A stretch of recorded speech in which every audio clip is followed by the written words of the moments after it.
Good morning, students. Welcome back to DLD online video lecture series. I hope everyone is good being in the home, and I hope everyone done well in the exams. And from this class onwards, I am going to continue my lectures in the digital electronics and the logic design. As we have completed the 2 units for the first mid examinations, now I am going to talk about the third unit, that is called data converters. Data converters, it is the simplest and the easiest unit among all the units in the DELD. Data converters, nothing but these are the integrated circuits which can convert the one form of data into another form. By converting the one form of data into another form, we can transmit that data. We can transmit that data very easily and without losing its information. So to have some of the advantages, we will be using some data converters. Generally, there are the 2 types of data converters are there. One is analog to digital converter and the digital to analog converter. Analog to digital converter and the digital to analog converters.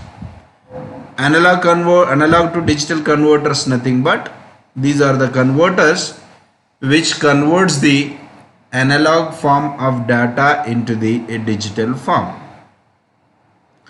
Analog form of data is converted into the digital form so that transmission of data can be easily transmitted from the source to destination. And similar way, if we converted the if we wanted to transmit the data of analog from source to destination, at the destination side again we have to receive the analog data only. For that we require the again a reverse manner, that is a digital to analog converter. So that we are going to talk about the 2 types of data converters. One is analog to digital and the next one is a digital to analog. Whatever I have explained, and that completely represented in the block diagram of data converters. That means what? Whatever the data available in the world, such as voice, images, sensors and everything, will be giving the signal, that is analog signal only. But if you wanted to transmit the data analog one as it is from the source to destination, we require to have the very high strengthened channels and the antennas. To avoid that problem, what we are doing, we are converting analog form of data into the digital form. For that we are using some transducers. Generally one form of signal will be converted into another form by making use of the transducers. So here the thing is, analog signal we have, that is all the real world signal, all the real world is analog only, that we have been giving as an input, and that will be given as an input to the pre-processing, such as filters and analog digital converters, where the signal, analog signal, will be converted into digital, and this converter is named as analog to digital converter, and simply we can call A by D converter, or we can call ADC. ADC stands for analog to digital converter. Then the data which is converted, to the digital form will be given to the processor. This is a digital processor, that may be microprocessor, controllers and some digital signal processors also. So now the signal is a digital one which is given to the digital processor such as microprocessor, and where we can have the control of the data. That means what? At what rate the data has to be transmitted, which data has to be transmitted first. Likewise, everything will be controlled by the controller. Now that digital data will be given. That means what? It is a processor. It is a processor, and it is interfaced with some input output devices such as called as peripheral devices, and these peripheral devices are going to control the data transfer. That means what? At what rate the data has to be transferred, which data has to be transferred first. Like that, every decision has to be taken by the peripheral devices and as well as a microprocessor. Now the data will be goes to the another converter, that is digital to analog converter, because we wanted to transmit the data that is in the analog form, but in the middle process it is converted into a digital form. If the digital form has as it is given to the output side, the human beings cannot understand those signals, so that again we have to reconvert that is into the analog form. So that here we are going with the another converter that is called post processing. Here we can have the digital to analog conversion, and it is filtered. So finally output obviously that is analog output only, and that analog output can be received by the actuators and the antennas, etc. So this is the complete diagram, and which is nothing but which is going to explain us that the need of the data converter. So we have the analog signal, we wanted to transmit from one station to another station, but if you wanted to transmit the analog signal as it is, then we require to have the more strengthened signal. It has to be a more strengthened signal, and we require to have the very high intensity antennas and the channels. To avoid those problems, we are converting into the digital form, and we are controlling the digital data by making use of the peripheral devices which is interfaced with the processors, controllers, and the digital signal processors. And now that again the digital signal will be converted into analog. In many applications, performance is critically limited by the analog and the digital performances. So here point is noted that most physical signals are analog in nature and can take on any value within a continuous range of values.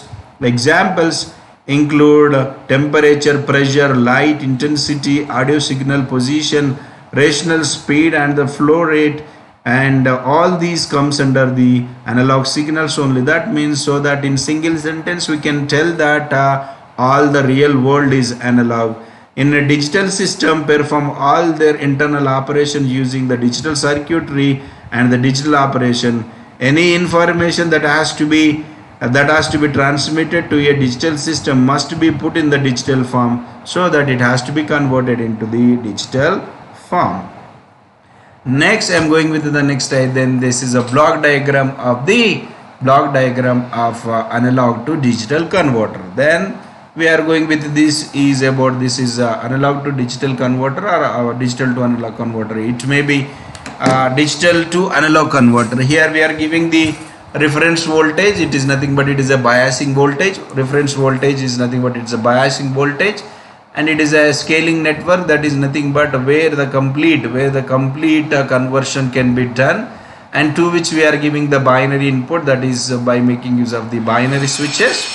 And now by making use of the reference voltage, and this network is going to on, once it is on, it accepts the binary data, and both here combined, so that it will convert into the analog. It's converted into the analog form, and here we can have the output amplifier. To increase the strength of the signal, we can make use the amplifier. Here we can have the Vout, that is nothing but it is an analog signal. Here we can have this B1, B2, B3 up to Bn. Here we are calling it is a MSB. MSB is nothing but most significant bit, and Bn is nothing but LSB. It is nothing but it is a least significant bit. Now, where the analog to digital converter is in the system, it is obviously very first beginning step of the transmission communication system, that is we wanted to transmit the analog signal, but by transmitting the analog signal as it is without conversion, it requires the much more potentiality, and it requires the much more circuit. To avoid that problem, we are converting the analog signal into the digital first.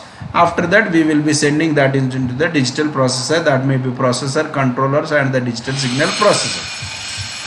Now input is what? It is a input is an analog signal, and analog signal will be given to the some processor unit, and so that here it will be processed and it will be given to the some anti-aliasing filter circuit, so that here the unwanted AC signal, some ripples will be removed, and so that will be given to the sample and hold circuit, where the sample and hold circuit defines at what rate that analog signal has to be converted into the digital system. Here the complete manual thing, the specifications will be decided in the sample and hold circuit, and after that that will be given to the analog to digital converter, where the actual conversion will done, and that after this analog to digital converter, we can achieve the digital data, and the digital data will be given to the digital processor. Next one is where to divide the analog to digital. Now it is very simple.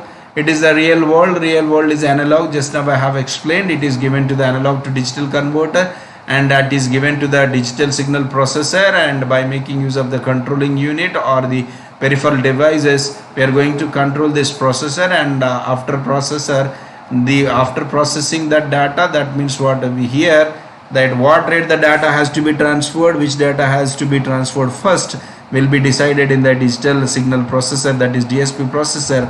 Then that data will be given to the computer, where the computer will process the data. Now real world is this one. This actually we are not having the specialized analog to digital converter. It is a specialized IC, application specific integrated circuit. ASIC nothing but application specific integrated circuit, and combine the analog to digital converter, so that it converts the analog form of data into digital form. Later on it will be given to the processor. Next one, where A by D system is there, just now we have discussed this, is next one, effects of sampling. Sampling is nothing but it is a process of converting the analog signals, such as continuous time signals, into the discrete time signal, discrete and the sampled time signals. Here this is the analog signal. Assume that this will be sampled with respect to the frequency, like that. This is a periodic signal. So by making use of sampling, we can convert the continuous time, that is analog signals, into the required samples of the digital form.